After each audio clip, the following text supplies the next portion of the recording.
Tuhan bersamamu. Inilah Injil suci menurut Lukas. Pada suatu ketika, orang berduyun-duyun mengikuti Yesus dalam perjalanannya. Sambil berpaling, Yesus berkata kepada mereka, "Jika seorang datang kepadaku dan ia tidak membenci bapaknya, ibunya, istrinya, anak-anaknya, saudara-saudarinya, bahkan nyawanya sendiri, ia tidak dapat menjadi muridku. Barang siapa tidak memanggul salibnya dan mengikuti aku, ia tidak dapat menjadi muridku. Sebab, siapakah di antaramu yang mau membangun sebuah menara tidak duduk membuat anggaran belanja dahulu? Apakah uangnya cukup untuk menyelesaikan pekerjaannya itu? Jangan-jangan sesudah meletakkan dasar ia tidak dapat menyelesaikannya." Lalu semua orang yang melihat itu akan mengejek dengan berkata, "Orang itu mulai membangun tetapi tidak dapat menyelesaikan. Atau raja manakah yang hendak berperang melawan raja lain tidak duduk mempertimbangkan dulu apakah dengan 10.000 orang ia dapat melawan musuh yang dapat menyerang dengan 20.000 orang? Jika tidak dapat, ia akan mengirim utusan selama musuh masih jauh untuk menanyakan syarat-syarat perdamaian. Demikianlah, setiap orang di antaramu yang tidak melepaskan diri dari segala miliknya tidak dapat menjadi muridku." Demikianlah sabda Tuhan. Saudari-saudara, selamat pagi berkah dalam. Dulu pernah ada istilah asal bapak senang, asal bos senang. Dengan kata itu, saudari-saudara bisa membayangkan orang melakukan sesuatu agar pimpinannya senang, agar bosnya senang. Tapi ketika pimpinannya tidak ada, lalu ya sudah amburadul semua. Hal yang jelek kemudian ditutupi. Mudah-mudahan dengan kata itu kita semua tahu apa maksudnya. Dan itu ada banyak ditemukan peristiwa-peristiwa itu, ya di gereja, ya di lembaga pemerintahan, ya di masyarakat, macam-macam.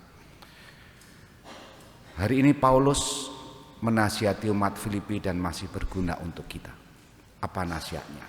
Kira-kira bahasa sekarang, jangan ABS, jangan asal bapak senang, jangan asal pimpinan senang, jangan asal bos atau apa senang. Tulisannya begini tadi. "Karena itu tetaplah kerjakanlah keselamatanmu dengan takut dan gentar. Bukan saja seperti waktu aku masih hadir, tetapi lebih-lebih sekarang waktu aku tidak hadir." Apa yang mau dikatakan oleh Paulus kepada jemaat di Filipi? Paulus meminta jemaat Filipi untuk tekun setia, yang tetap percaya kepada Kristus dengan melakukan perbuatan-perbuatan baik, sepadan dengan martabatnya sebagai milik Kristus. Maka orang-orang Filipi mengerjakan keselamatan, istilah Paulus, melakukan segala tindakan demi keselamatan hidupnya. Jangan sampai itu dilakukan kalau pas Paulus ada di tengah mereka. Paulus ketika tidak hadir secara fisik dengan mereka pun berharap agar keselamatan itu mereka kerjakan juga. Agar apa? Di tengah pencobaan, di tengah tantangan, di tengah kesulitan, tadi dia menyebut supaya cahayamu bersinar. Dan bukan tidak mungkin duka citanya Paulus, jerih payahnya Paulus, disiksa dengan segala tantangan hidup Paulus. Paulus bisa mengatakan, "Bersukacitalah bersamaku atas jerih payah yang sudah kutempuh selama ini." Nah, apa yang dinasihatkan Paulus ini mengingatkan kita, bagaimana dengan kita? Apakah hidup kita suam-suam kuku? Kalau bahasa lainnya ya hangat-hangat tai pitik itu kan. Tapi ketekunan itu harus dijalankan, dan itulah yang sebetulnya Yesus minta pada murid-muridnya. Mengikuti Yesus itu harus mempertimbangkan sanggup atau tidak. Maka pembandingnya tadi dengan rancangan anggaran untuk membangun, kira-kira mampu enggak? Kalau enggak mampu enggak usah.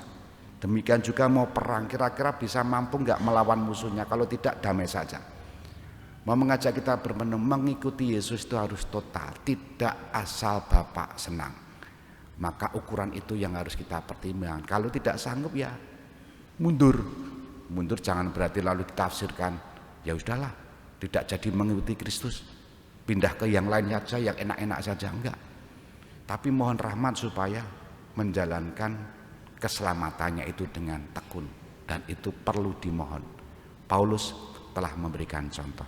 Moga-moga bacaan hari ini mengingatkan kita sekaligus mengajak kita agar menjadi murid Kristus zaman sekarang tidak hangat-hangat tai ayam, terus tekun dalam segala aneka cobaan. Kita hening sejenak.